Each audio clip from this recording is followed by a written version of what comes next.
পৃথিবীর সৃষ্টির পর থেকে মানব সভ্যতা অনেক দূরে গিয়েছে, বিভিন্ন প্রযুক্তিতে সভ্যতার দিক দিয়ে অনেক এগিয়েছে। সেই সাথে এগিয়েছে চিকিৎসা বিদ্যা, চিকিৎসা শাস্ত্র। চিকিৎসা শাস্ত্রের অন্যতম হচ্ছে সার্জারি বা শৈল চিকিৎসা, যার মাধ্যমে যাকে আমরা বলি অপারেশন। এই অপারেশন পৃথিবীতে যখন প্রথম শুরু হয় তখন কিন্তু বর্তমান পর্যায়ে ছিল না। এটা আস্তে আস্তে বিভিন্ন বিজ্ঞানীদের বা বিভিন্ন চিকিৎসক বা সার্জনদের প্রচেষ্টায় আজ এই অবস্থায়, বর্তমান অবস্থায় পৌঁছেছে। বর্তমানে সর্বাধুনিক যতগুলো পদ্ধতি আছে অপারেশনের, অন্যতম হচ্ছে ল্যাপারোস্কোপিক পদ্ধতি। ল্যাপারোস্কোপিক পদ্ধতি কি বা কিভাবে অপারেশনটা করা হয় এ ব্যাপারে অনেক ভিডিও আছে বা আমি অনেকগুলো ভিডিও করেছি। আজকে একটু আপনাদের আবার স্মরণ করে দিতে চাই সে ব্যাপারেই, কারণ আমরা ল্যাপারোস্কোপি সার্জারি করব। আসলে ল্যাপারোস্কোপি সার্জারি কি, এই বিষয়গুলো নিয়ে আজকে কথা বলবো। আপনাদের সামনে কথা বলছি আমি অধ্যাপক ডাক্তার মোহাম্মদ জামাল আবু নাসের। বর্তমানে কাজ করছি এনাম মেডিকেল কলেজের সার্জারি বিভাগে, পাশাপাশি সান্ধ্যকালীন চেম্বার করছি AMZ হসপিটাল, উত্তরবাড্ডা, ঢাকা। তো চলুন শুরু করা যায় আজকের আলোচনায়। ল্যাপারোস্কোপিক সার্জারি কি?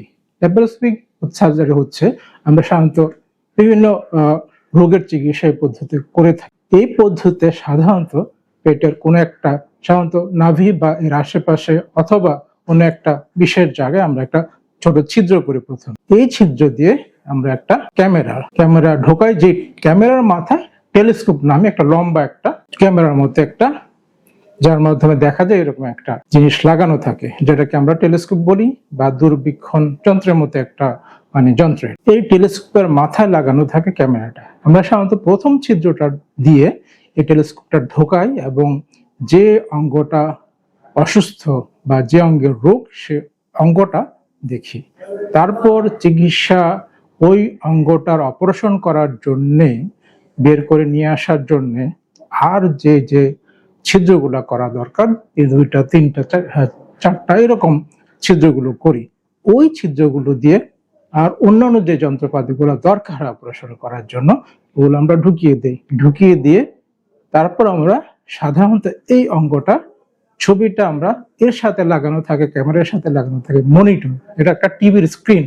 সেই স্ক্রিনে কিন্তু যে অঙ্গটার অপারেশন আমি করব পেটের ভিতরে সে অঙ্গটা দেখা যায় এবং এর আশেপাশের যে অবস্থা অন্যান্য অঙ্গ সেগুলো দেখ। তো সেই আশেপাশের অঙ্গগুলোকে কোনো ক্ষতি সাধন না করে যে অঙ্গটা রোগাক্রান্ত সেটাকে এই পদ্ধতিতে বিভিন্ন যন্ত্রপাতির মাধ্যমে ক্যামেরায় দেখে, স্ক্রিনে দেখে, টিভি স্ক্রিনে দেখে এটাকে পেটের ভিতর থেকে সহজভাবে, সরলভাবে এবং সুন্দরভাবে বের করে নিয়ে আসার যে একটা বিশেষ পদ্ধতি, সেটাই কিন্তু ল্যাপারোস্কোপি পদ্ধতি। আসুন তো আলোচনা করা যায় তাহলে এই পদ্ধতির সুবিধাগুলো কি, কেন এটা অত্যন্ত জনপ্রিয় পদ্ধতি বর্তমান পৃথিবীতে এবং এর সুবিধা সমূহ। ল্যাপারোস্কোপি সার্জারিতে আমি আগেই বলেছি একটু আগে যে ছোট ছোট ছিদ্র করে, সাধারণত 0.5 সেন্টিমিটার বা 1 সেন্টিমিটার, এমনকি 0.3 সেন্টিমিটার ইনস্ট্রুমেন্টও আছে, যন্ত্রপাতি আছে, এগুলো দিয়েও করা যায়। যেহেতু ছিদ্র কম, ব্যথাও কম থাকে, রক্তক্ষরণটা কম হয়, ইনফেকশনের চান্স কমে যায় এবং রোগী কিন্তু যেহেতু কাটা কম হয়, এটা রোগীর কাছেও গ্রহণযোগ্য একটা পদ্ধতি।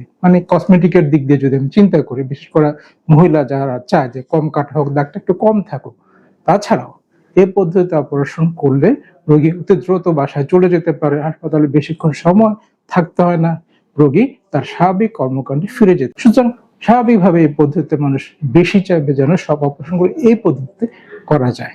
কিন্তু কিছু কিছু ক্ষেত্রে কিন্তু এই পদ্ধতি সম্ভব নয়। তাই সবার প্রতি অনুরোধ থাকবে, যখনই আপনার অসুখটা নির্ণয় হয়ে যাবে একজন ভালো সার্জনের, ল্যাপারোস্কোপি সার্জনের কাছে যাবেন এবং ওনার পরামর্শ অনুযায়ী কিন্তু অপারেশনটা করে ফেলবেন। তাহলে আমরা এত সর্বাধুনিক পদ্ধতি, যার এত সুবিধা আছে, সেই পদ্ধতি অপারেশনগুলো করতে পারি। আমার এই ভিডিও এতক্ষণ দেখার জন্য অনেক ধন্যবাদ। আবারও দেখাবে। আল্লাহ হাফেজ।